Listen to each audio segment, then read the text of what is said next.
Hello అండి, నమస్తే. మాట్లాడే టాపిక్ వచ్చేసి డొనాల్డ్ ట్రంప్ రెండోసారి అమెరికన్ ప్రెసిడెంట్గా ప్రమాణ స్వీకారం తీసుకున్న తర్వాత తీసుకున్నటువంటి కొన్ని నిర్ణయాల్లో మరీ ముఖ్యంగా చెప్పుకోవాల్సింది ఈ పర్యావరణ పరిరక్షణకు సంబంధించిన గ్లోబల్ లెవెల్లో ఉన్నటువంటి ప్యారిస్ క్లైమేట్ డీల్ నుంచి బయటకు రావాలనే ఒక డెసిషన్ ఏదైతే తీసుకున్నారో అది డెఫినెట్గా ప్రపంచం మొత్తం ఒక డైరెక్షన్లో గ్లోబల్ వార్మింగ్ని, క్లైమేట్ చేంజ్ని మిటిగేట్ చేయాలా, ఆ టార్గెట్స్ని మీట్ ప్యారిస్ క్లైమేట్ని సక్సెస్ఫుల్గా ఇంప్లిమెంట్ చేయాలని ప్రపంచం మొత్తం ఒక డైరెక్షన్లో వెళ్తున్న క్రమంలో డొనాల్డ్ ట్రంప్ ఫస్ట్ టెన్యూర్లోనే ప్యారిస్ క్లైమేట్ డీల్ నుంచి బయటకు వచ్చారు. కానీ దాన్ని మళ్ళీ బిడెన్ గెలిచిన తర్వాత 2020లో దాంట్లో మళ్ళీ ప్యారిస్ క్లైమేట్ డీల్లో అమెరికా పార్ట్గా ఉండింది. మళ్ళీ ఇప్పుడు డొనాల్డ్ ట్రంప్ గెలిచిన తర్వాత మళ్ళీ ప్యారిస్ క్లైమేట్ డీల్ నుంచి బయటకు వచ్చే ప్రయత్నం అయితే చేశారు. తర్వాత డొనాల్డ్ ట్రంప్ కంటే ముందు ఇంకొక అమెరికన్ ప్రెసిడెంట్ ఎవరైతే ఉన్నారో జార్జ్ బుష్ 2000 సంవత్సరంలో క్యోటో ప్రోటోకాల్, అప్పటికి వచ్చినటువంటి క్లైమేట్ చేంజ్ని మిటిగేట్ చేసేదానికి వచ్చినటువంటి క్యోటో ప్రోటోకాల్ నుంచి 2001 సంవత్సరంలో బయటకు వచ్చారు. సో అమెరికా ఏదైతే ఉందో అక్కడ గ్లోబల్ వార్మింగ్ని ప్రమోట్ చేసేటువంటి గ్రీన్ హౌస్ గ్యాస్ ఎమిషన్లో ఈరోజు ప్రపంచంలో 2వ స్థానంలో ఉంది. Net green house gases emission point of వ్యూలో. సో ఫస్ట్ ప్లేస్లో వచ్చేసి చైనా ఉంది, సెకండ్ ప్లేస్లో అమెరికా ఉంది, థర్డ్ ప్లేస్లో వచ్చి ఇండియా ఉంది.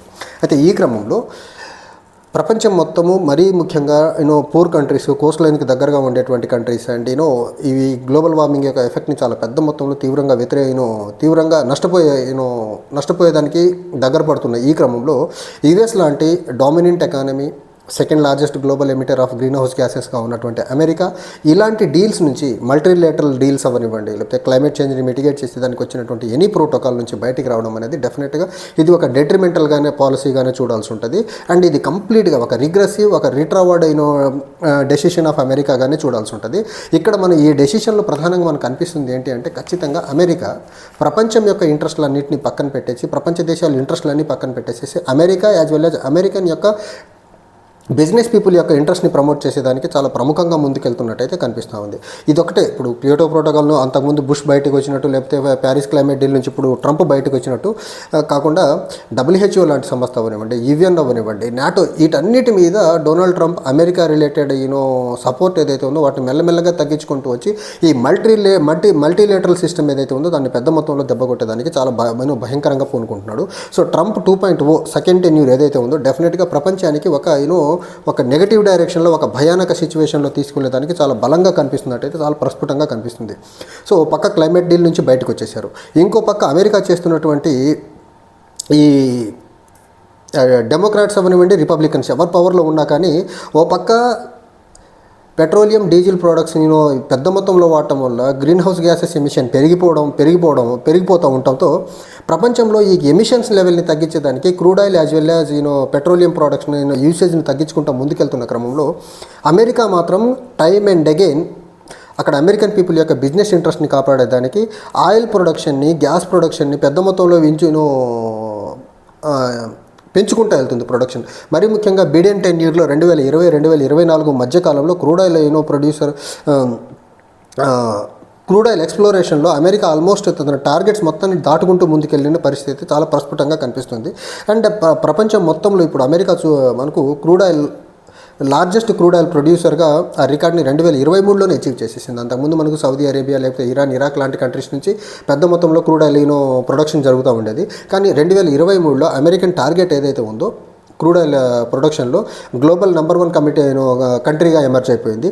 తర్వాత ఈ రోజుకి మనం చూసుకున్నట్లయితే ప్రపంచం మొత్తంలో లార్జెస్ట్ గ్యాస్ ప్రొడ్యూసర్గా 2022లోనే అమెరికా ఎమర్జ్ అయిపోయింది. ఒక పక్క క్రూడ్ ఆయిల్లో 23, 22లో వచ్చేసి గ్యాస్ ప్రొడక్షన్లో ఈ రెండిట్లోనూ అమెరికా లార్జెస్ట్ ప్రొడ్యూసర్గా ఉందంటే America global warming related issues మీద అసలు ఏ మాత్రం కన్సర్న్తో ఉన్నట్టు కానీ ఆ గ్లోబల్ వార్మింగ్ని తగ్గించేదానికి రెస్పాన్సిబుల్గా బిహేవ్ చేస్తున్నట్టు మనకు ఎక్కడ ఏ ఆస్పెక్ట్లో కూడా కనిపించేదానికి ఆస్కారం లేదు.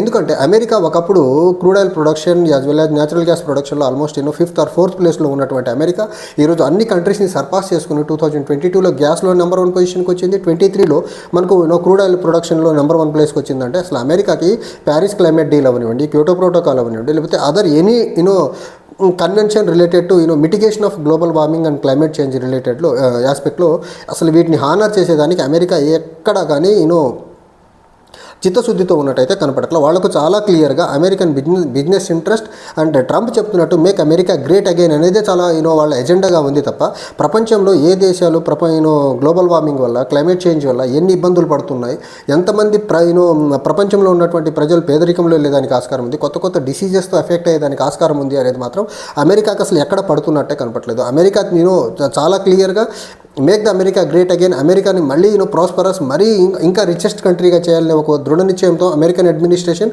అది రిపబ్లికన్స్ అవనివ్వండి, డెమోక్రాట్స్ అవనివ్వండి, ఎవరన్నా అదే ఉద్దేశంతో ఉన్నారనే దానికి బెస్ట్ ఎగ్జాంపుల్ వాళ్ళు crude oil and natural gas ప్రొడక్షన్లో హైయెస్ట్ పొజిషన్కి ఓ పక్క ప్రపంచం మొత్తం క్రూడ్ ఆయిల్ న్యాచురల్ గ్యాసెస్ని తగ్గించి గ్రీన్ ఎనర్జీ సైడ్కి వెళ్ళాలని ఒక డైరెక్షన్లో వెళ్తున్న క్రమంలో వీళ్ళు ఇంతలో ముందుకెళ్తున్నారంటే వీళ్ళకు ఏమాత్రం ప్రపంచం యొక్క ఇంట్రెస్ట్, ప్రపంచ ప్రజల యొక్క బాధలు ఏమాత్రం పట్టినట్టు చాలా ప్రస్ఫుటంగా కనిపిస్తూ ఉంది. ఇంకోటి 2022లో యుఎస్ ఆల్మోస్ట్ 1/3 2030కి ఎమిషన్ టార్గెట్స్ ఏవైతే అచీవ్ చేయాలో అందులో 2022 నాటికి జస్ట్ 1/3 మాత్రమే అచీవ్ చేయగలిగింది. అంటే ఇంకొక 5 ఇయర్స్లో 2030 అంటే ఇంకొక 5 సంవత్సరాలు ఉంది. 5 సంవత్సరాలు remaining 2/3 emission reduction Paris climate deal ప్రకారం అచీవ్ చేయాలంటే అయ్యేదానికి ఆస్కారం ఉందా అంటే ఎట్టి పరిస్థితుల్లో కనపడట్లేదు. ఓ పక్క ఇలాంటి గ్లోబల్ క్లైమేట్ చేంజ్ అవ్వనివ్వండి, లేకపోతే మనకు ఎన్విరాన్మెంటల్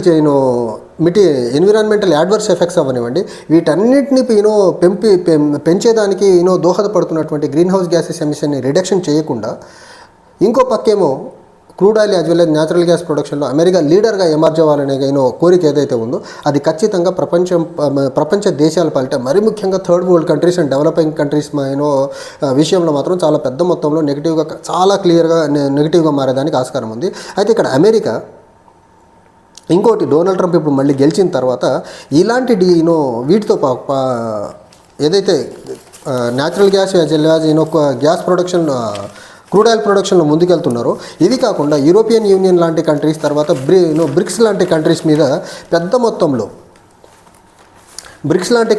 పెద్ద మొత్తంలో టారిఫ్లు విధించేసి ఆ కంట్రీస్తో ట్రేడ్ యొక్క బ్యాలెన్స్ని దెబ్బకొట్టే ప్రయత్నం అవ్వనండి, లేకపోతే బ్రిక్స్ కంట్రీస్ అన్నీ కలిసి ఒక కామన్ కరెన్సీగా ముందుకు రావాలని ఒక ఆలోచనతో ముందుకున్న క్రమంలో వాటన్నిటిని కర్టైల్ చేసేదానికి డొనాల్డ్ ట్రంప్ తీసుకున్నటువంటి నిర్ణయాలు ఏవైతే ఉన్నాయో ఖచ్చితంగా ప్రపంచంలో ఉన్నటువంటి ఆల్మోస్ట్ అన్ని మల్టీలేటరల్ ఏజెన్సీస్ కానివ్వండి, లేకపోతే గ్లోబల్ కన్వెన్షన్స్ ఏవైతే ఉన్నాయో వాటన్నిటిని బ్రేక్ చేసుకుంటా అమెరికన్ యొక్క ఇంట్రెస్ట్ల కోసమే డొనాల్డ్ ట్రంప్ పనిచేసేదానికి చాలా ప్రస్ఫుటంగా పూనుకున్నట్లు కనిపిస్తుంది.